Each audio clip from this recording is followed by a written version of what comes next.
పచ్చి మామిడికాయలు పుల్లగా ఉండే తీసుకొని అవి ఎక్కువ రోజులు ఎలా స్టోర్ చేసుకోవాలో చూద్దాం. నేనైతే ఒక 3 కేజెస్ మ్యాంగోస్ తీసుకున్నాను.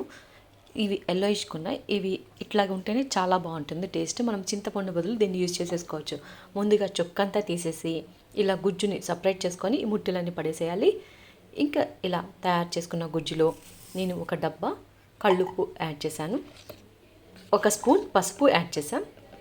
ఇలా యాడ్ చేశాక బాగా మిక్స్ చేసుకోవాలి. ఇలా మిక్స్ చేసుకున్న దాన్ని మనం స్టోర్ చేసుకొని పెట్టుకుంటే మనకి 1 ఇయర్ పాటు బాగుంటుంది, ఫ్రెష్గా ఉంటుంది.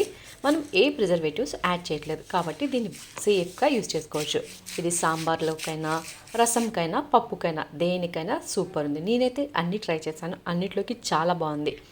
చాలా ఎక్కువ పులుపు ఉండే తీసుకుంటే మళ్ళీ బాగుండవు. ఇవైతే చాలా బాగుంది టేస్ట్. మీరు ఒకసారి ట్రై చేసి ఎలా కుదిరిందో చెప్పండి. ఇవేంటి గుర్తుందా, ఇవి లోపల జీడులు, ఇవి కూడా యూజ్ చేయొచ్చు. ఎలా అంటే దీన్ని పౌడర్ చేసుకొని ఎండబెట్టుకొని పౌడర్ చేసుకొని, ఇది డి విటమిన్ చాలా ఉంటుందంట.